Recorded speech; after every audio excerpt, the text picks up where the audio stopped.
9 U.S. Presidents Assassinated by Globalists by Larry Engel. This is article number 5 on the assassination of Warren G. Harding, and we also talk about the compromise of Calvin Coolidge. This article addresses the assassination by arsenic poisoning of Harding, 29th President of the United States, after 28 months in office. That is 1921 through 1923. It is a given that whoever became a faithful and honest president, one who would represent the nation and the people, immediately following the establishment of the Federal Reserve Bank, such a president would face the tragedy of assassination. President Woodrow Wilson, a celebrated peace advocate, was blackmailed into signing the Act, the Federal Reserve Act, because he was profiteering from munition sales, and also because likely his life was threatened. The Federal Reserve Act was passed on Christmas Eve in 1913 by a few scum in Congress, while their fellow congressmen were at home celebrating Christmas. This is a coup d'etat, creating a fourth branch of government that is more powerful than the president, and it's more powerful than Congress. And the Federal Reserve likely spends more money than the Congress of the United States, but since it's not audited, we cannot prove that. Harding's vice president, Calvin Coolidge, then became president. Why would the globalists want Calvin Coolidge? Well, he was very much a go-along, get-along personality who rarely spoke or tried to lead. Coolidge said, "Never go out to meet trouble. If you will just sit still, 9 cases out of 10, someone will intercept it before it reaches you." Coolidge was a no-regulation conservative, laissez-faire, or government hands-off of the banks kind of president. His vice president, Charles G. Dawes, who would take his place if he was killed, was an extremely wealthy banker. Coolidge's Secretary of Treasury was Andrew Mellon, the richest man in the U.S. and a Rothschild agent. If, when Coolidge became president upon the death of Harding, he had at any time resisted the globalists at all, that soon ended when they murdered Coolidge's youngest son, and I think would have threatened then the rest of his family. The official fairy tale story is that his younger son, Calvin Jr., got a blister on his foot while playing on the White House tennis courts, and then got an infection and died. Coolidge later said, now listen to this, this is very important.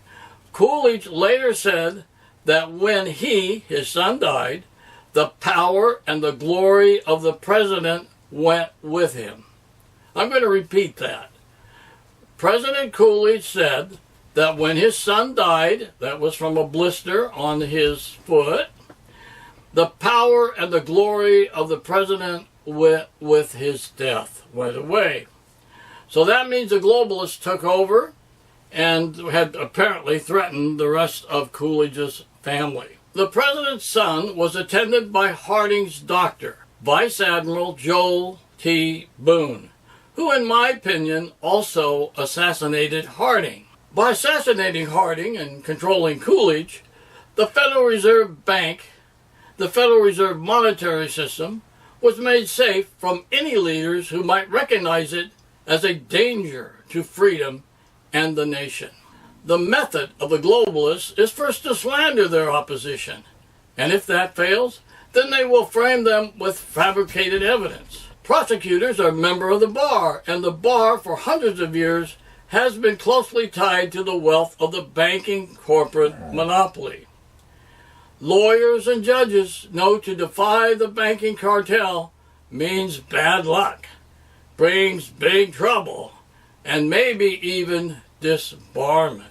There is an excellent example of this kind of attack on American law prosecution.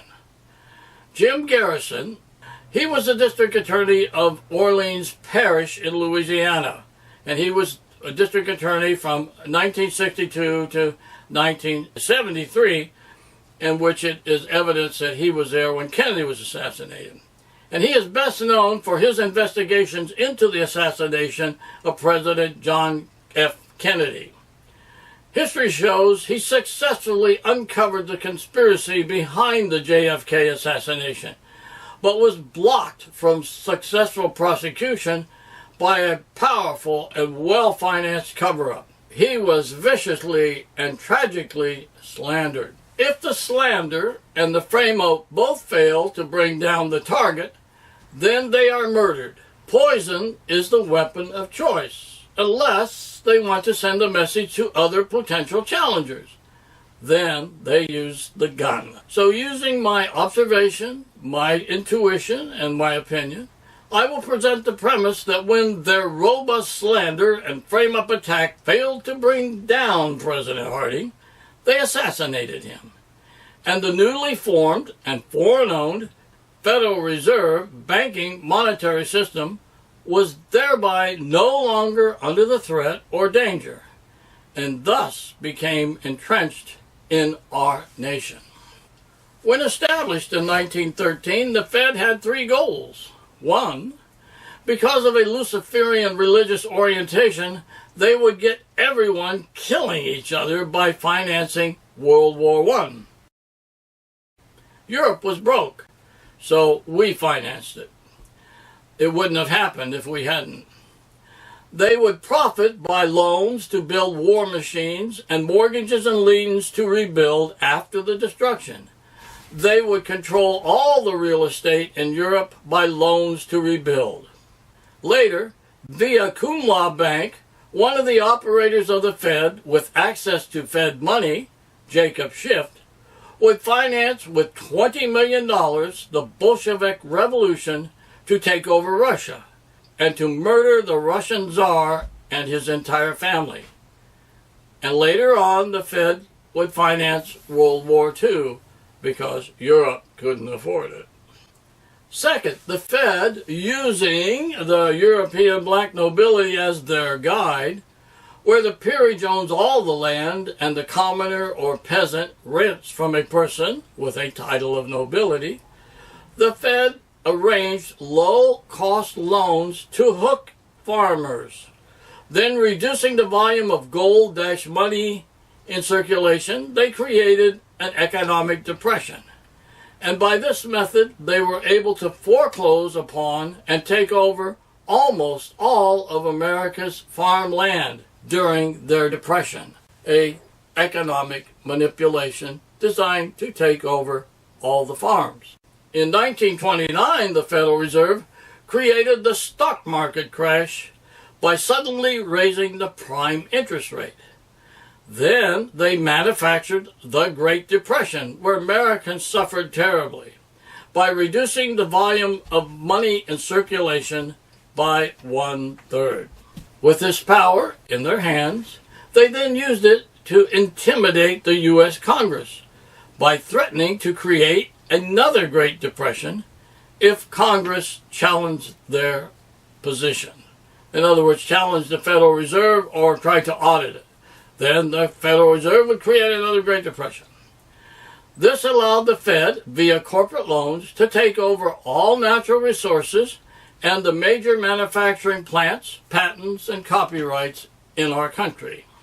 Third, they eliminated all their competition by requiring commercial banks and state banks that were now forced to use Federal Reserve notes as money to place large reserves with the Fed.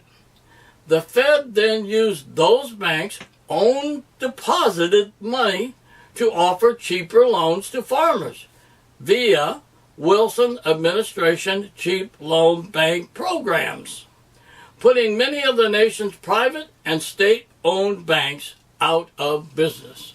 One financial expert looking at the history of this time states, the world economy and the U.S. would have benefited if the Federal Reserve had prevented the money stock from undergoing sustained decline or faster growth than the long-term growth of income.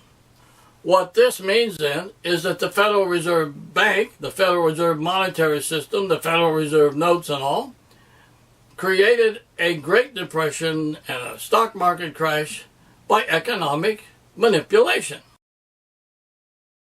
Today, in 2013, most Americans believe they own their homes. However, what they own, like the serfs of the Middle Ages, is a title of usage controlled by loans and mortgages. Now, my grandparents actually owned their homes free and clear. The European royal houses owned their estates and land by way of European corporate secrecy laws. That conceals the owners of the private bank. These European banks owned the private bank called by deception the Federal Reserve Bank. This system is partly maintained and upheld by bar associations and courts. President Harding was a true American. He even originated the phrase Founding Fathers. He ran for office stating a platform in the 1920 election that he promised the nation to return to normalcy in the form of a strong economy and independence of foreign influence. It is interesting that FDR, Franklin Delano Roosevelt, the future president who would later machinate the nation into World War II and foreign entanglements, opposed the Republican Harding in the election, and FDR was the Democrats' vice presidential candidate, and FDR lost by a landslide. Domestically, Harding signed the first child welfare program in the United States and dealt fair with striking workers in the mining and railroad industries, including supporting an 8-hour workday. This is very interesting. The unemployment rate dropped by half during Harding's 26 months in office. In foreign affairs, Harding spurned the League of Nations, essentially killing the globalist plan for world government.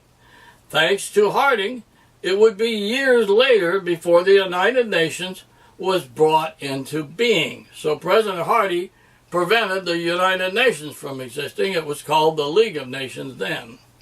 President Harding ended the globalist profit machine by signing a separate peace treaty with Germany and Austria, ending World War I.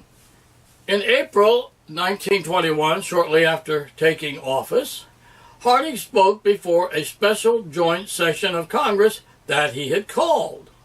He argued for peacemaking with Germany and Austria, emergency high tariffs, new immigration laws restricting Southern and Eastern European, especially Jews, Italians, and Slavs.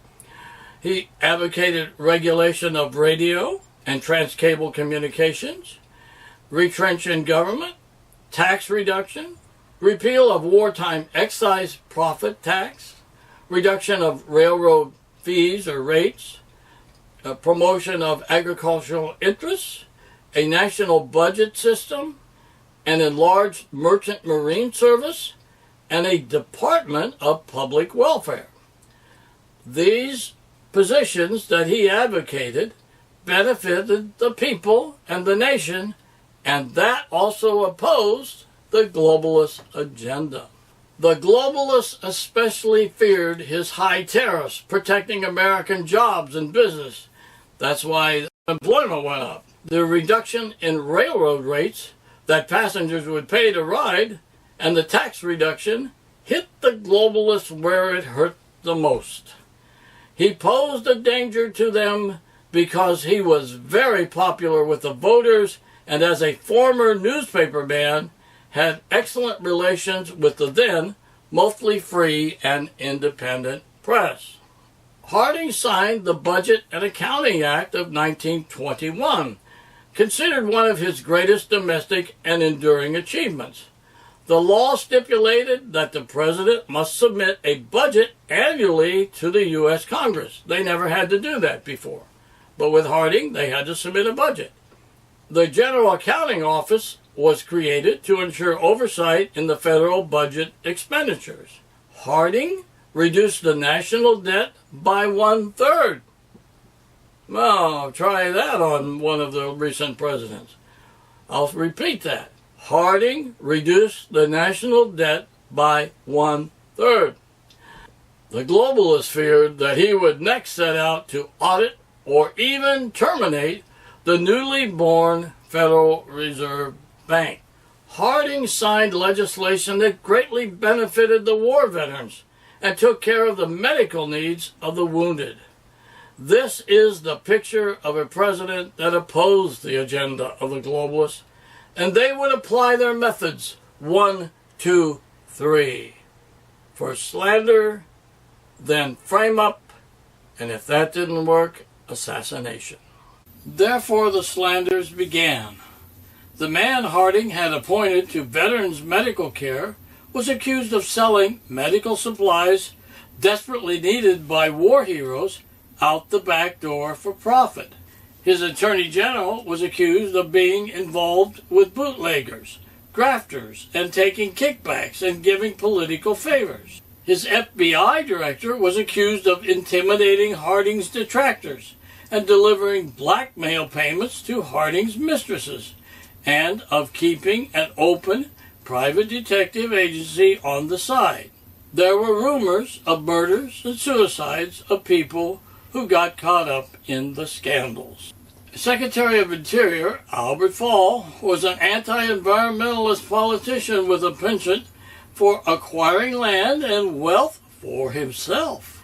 Fall's objective was to sell the oil leases to the federal land surrounding the oil reserves to the oil companies.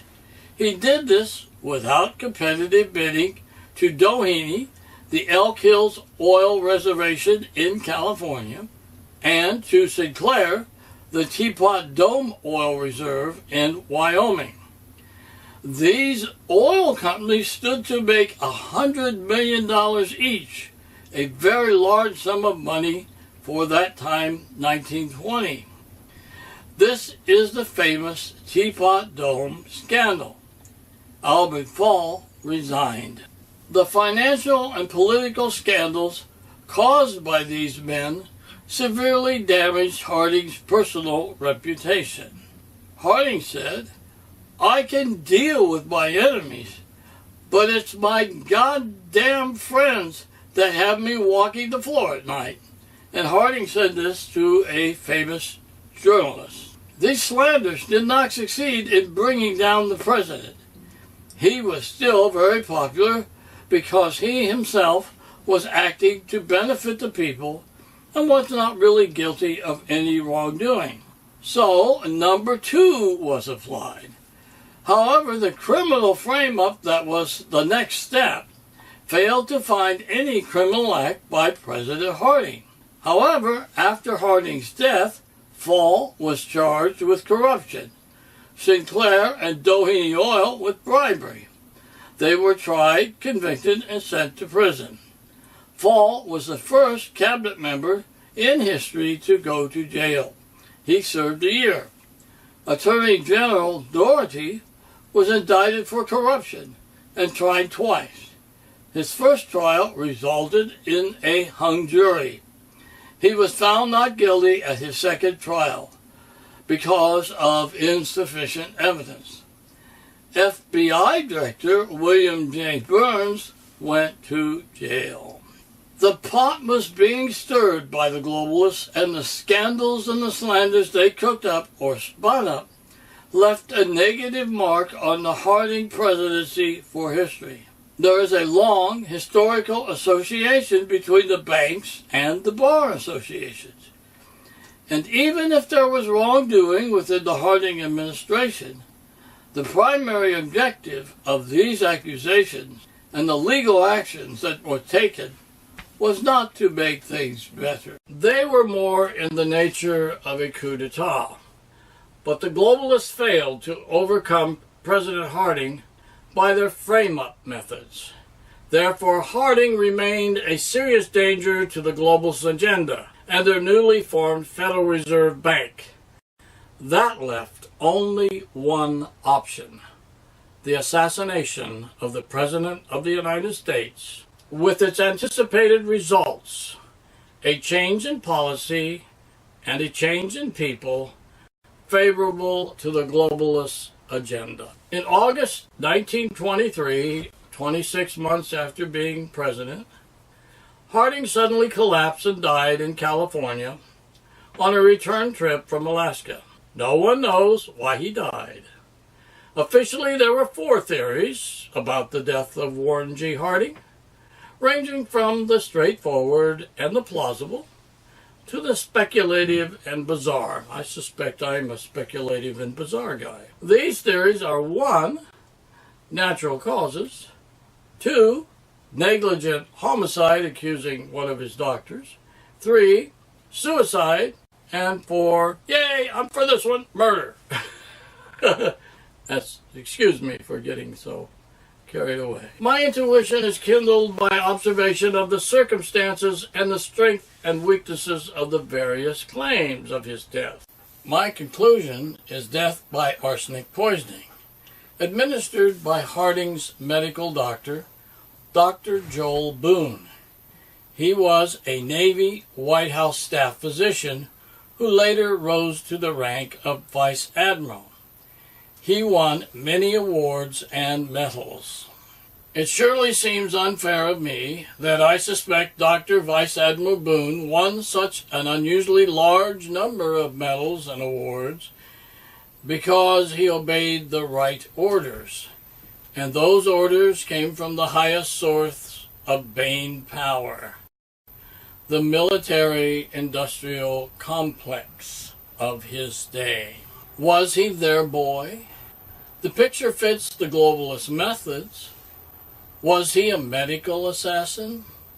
Boone's biographer Heller stated, "No one was to become better acquainted with the personalities, one might even say the White House secrets, of the administrations of the 1920s than Dr. Boone and his Jewish wife, Helen Koch Boone." Boone was a figure of importance, in a position to know a great deal. Not many people share my opinion of Dr. Boone as an assassin and a spy, but I am totally convinced. Within minutes of Warren G. Harding's death at either 7:10 or 7:20 or 7:30 on August 2nd, 1923, rumors began to circulate. No one present at his demise could give the correct time of his death. No one seemed to be sure who was on hand in the San Francisco hotel room when he breathed his last. Most of all, the 4 physicians who had been caring for Harding for the previous week could not agree on the cause of his sudden death. It had something to do with his heart, maybe. Or on the other hand, perhaps it was a stroke, maybe. Or alternatively, it could have been both, maybe. Or it could have been food poisoning. Accompanying the president were 2 White House physicians, Dr. Charles Sawyer, a homeopathic physician who believed in herbal preparations, purgatives, and laxatives. He was long trusted by the president and the First Lady. And also there was Dr. Boone, a Navy physician assigned to the White House staff to care for all the staff. On tour in Vancouver, British Columbia, Canada, Harding became exhausted while playing golf and complained of nausea and upper abdominal pain. Dr. Sawyer believed it was a severe case of food poisoning from eating crabs in butter sauce. Dr. Boone examined the president and said his heart was enlarged and his pulse and breathing rate was rapid. He gave him digitalis. Harding continued speaking to 50,000 people and meeting dignitaries. Then the president became severely weak, exhausted, developed what was believed to be pneumonia. Symptoms of arsenic poisoning vary with the type and concentration of the poison. Inorganic poison may cause abdominal pain, destruction of red blood cells, shock, and death quickly. while lower concentrations and occasionally organic arsenic causes far less severe symptoms. And I got that from medicalnet.com. On Thursday, the president's health seemed to improve. His pulse was normal, and the lung infection had subsided. Then he shuddered and suddenly died. Why? Did he at that time receive an even more deadly dose of inorganic arsenic? Neither Dr. Sawyer or Boone treated him for arsenic poison. Why did they not suspect that this was a possibility? What bothers my intuition to some extent is an attempt by Dr. Boone to make Sawyer the fall guy. Sawyer's diagnosis of food poisoning and then stroke seems reasonable. To charge him with negligent homicide is to ignore the fact that the president himself trusted Dr. Sawyer along with his wife. That Dr. Sawyer was their main physician. Then we have to consider that Boone himself was treating the doctor with something, a digitalis or something. In the assassination plan, was Sawyer selected to be the fall guy ahead of time? How and why did Boone come to be assigned to the White House staff? He came highly recommended for that position, I know. Frequently, Masons write misleading personal recommendations for people that they have never met. Was Boone trusted by the globalists, groomed for, and placed in the White House? In order to protect their new Federal Reserve Bank, it is the kind of action the globalists would take. And they had the motive, they had the skill, and the power to accomplish it. They could put a medical assassin into the White House. If it was not an assassination, why was a fall guy needed?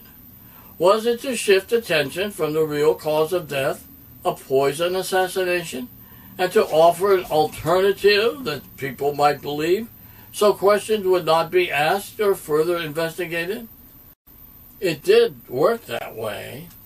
So if fall guys like Oswald ignite my intuition about political assassination, what about the book that claims President Harding was murdered by the First Lady? A closer look here puts a final nail in my assassination by globalist premise. Harding's FBI director, Billy Burns, was hired by Sinclair Oil to investigate jurors in the Teapot Dome trial. Burns went to jail for jury tampering. Burns employed a very shady character and an ex-con named Gaston B. Means to keep tabs and to spy on President Harding. Gaston Means later wrote a book in 1930 called The Strange Death of President Harding. In it, he accuses the First Lady of murdering the president, a fall guy gal kind of scenario, to create confusion and to protect the real assassins, I would say. But what is more interesting is why Mr. Means, the ex-con, ended up his life in prison. He had been employed by a friend of the Hardings, the owners of the Hope Diamonds, very, very wealthy people. Their name was Evelyn and Ned McLean. Gaston B. Means was able to dupe Mrs. McLean out of $100,000 during the Lindbergh baby kidnapping case. He claimed he could ransom the boy and convinced Mrs. McLean to provide the cash. After some wild goose chases, the money disappeared, and Mr. Means was shown to be a fraud, convicted, and spent the rest of his life in jail, in prison, where he died in 1939. And to know more about that, you can read my article on the assassination or murder of the Lindbergh child. It was an assassination, not really a kidnapping. The intention was to kill the child. What I find interesting about this is that the Lindbergh kidnapping and child murder was a skull and bones globalist operation. They had two motives. First, Congressman Charles August Lindbergh Sr. from Minnesota was the strongest outspoken opponent of the Federal Reserve Act, and he even wrote an excellent expose in 1913 entitled Banking, Currency, and the Money Trust.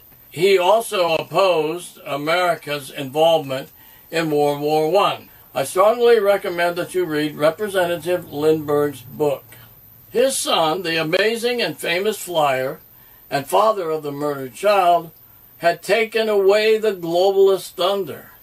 The globalists had financed another big airplane project to be first to fly the Atlantic. But Lucky Lindy, the lone eagle, flew the Atlantic alone and became a national hero. Really a very big hero, very important. The globalists believed the Atlantic could not be flown solo and underestimated Lindbergh, who was an airmail pilot and flew this kind of thing all the time. They were thinking that Lindbergh was crazy to try to fly alone. And this is really a great story, so if you get a chance to read his biography, I really recommend it.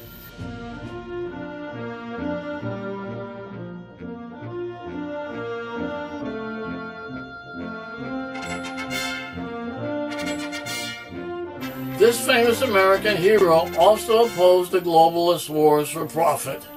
Their big cash cow, he opposed it. And he was a big hero and everybody paid attention to him. So if he opposed the war, it was a big deal. My observation, Mr. Beans, an FBI agent, was engaged in spying on President Harding. He set up the First Lady to take a fall for the assassination and create confusion. And Means also helped the globalists get away with the famous kidnapping of the grandchild of their biggest, most outspoken enemy, sending a message to anyone who might dare to challenge their Federal Reserve program. Now I'd like to make a note about President Lincoln's oldest son, Robert Todd Lincoln, a very honorable person, loved his country and a nationalist. And if he understood the globalist agenda, I'm sure he would have opposed it. And I think he would be the kind of person who would represent the people and the nation. He's pictured in this video with Chief Justice Taft and President Harding. But also, it's interesting that he was present at the assassination of his father. He was not in the theater. He stayed home that night. But he was there with his father. And he also was at the assassination of President Garfield and President McKinley. So this is something to think about, because some authors said that when the president dreamed or imagined he might be assassinated, that they had called upon this son of Lincoln to come and discuss the issue. I don't think any of the 9 presidents that were assassinated and those who attempt had failed had any idea that they were to be taken care of that way.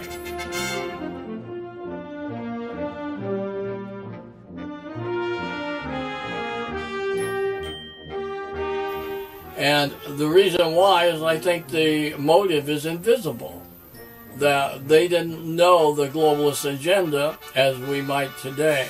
Had he lived, President Harding could have put a stranglehold on the infant Federal Reserve Bank in its crib, in the same manner President Jackson, President Polk, and President Lincoln had done to the bank before him. My premise in this series is that 9 presidents were assassinated by the globalists because they opposed the banking cartel. The principle is that when a sovereign government issues its own money or controls its own monetary system, that turns out to be freedom. But when this private banking cartel that's existed from 700 AD does the same thing, it's slavery.